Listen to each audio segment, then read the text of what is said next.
દર્શનાર્થે આવી પહોંચ્યા છે ત્યારે 24 કલાકની ટીમ હાલ આવી ચૂકી છે રસોડામાં, જે જગન્નાથપુરીનું જે ભવ્ય રસોડું, જે મોટું રસોડું કહેવામાં આવે છે, ત્યાર પછીનું આ બીજું રસોડું કે જે ભગવાન જગન્નાથજીનો પ્રસાદ તૈયાર થઈ રહ્યો છે. આપ જોઈ રહ્યા છો કે ખીચડાનો પ્રસાદ, જેનું અનેરું મહત્વ હોય છે. ભગવાન જે રથમાં સવાર થવા તૈયાર બેઠા છે, બહેન સુભદ્રા સાથે અને ભાઈ બલભદ્ર સાથે ભગવાન રથમાં સવાર થશે અને નગરચર્યાએ નીકળશે તે પહેલા ભગવાનને આ પ્રસાદ ધરાવવામાં આવશે.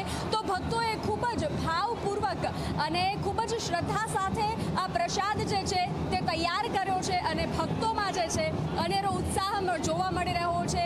પૂરું મંદિર જે છે તે જય જગન્નાથના નાદથી જે છે તે ગુંજી ઉઠ્યું છે. ઢોલ નગારાનો નાદ સંભળાઈ રહ્યો છે અને લોકોમાં અનેરો ઉત્સાહ જોવા મળી રહ્યો છે. ભક્તો જે છે તે ધરા ભાવ વિભોર થતા જોવા મળી રહ્યા છે. જી ધરા.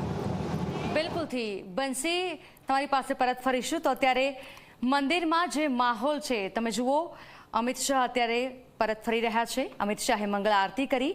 હવે થોડી વારમાં ભગવાનની આંખોના પાટા ખોલવામાં આવશે. ગુજરાતની શાન સમાન ભગવાન જગન્નાથની રથયાત્રા દર વર્ષે અમદાવાદમાં અષાઢી બીજના દિવસે પરંપરાગત રીતે નીકળે છે. હિન્દુ ધર્મનું પ્રતીક ગણાતી આ રથયાત્રામાં ભગવાન જગન્નાથ, ભાઈ બલરામ અને બહેન સુભદ્રાજી રથમાં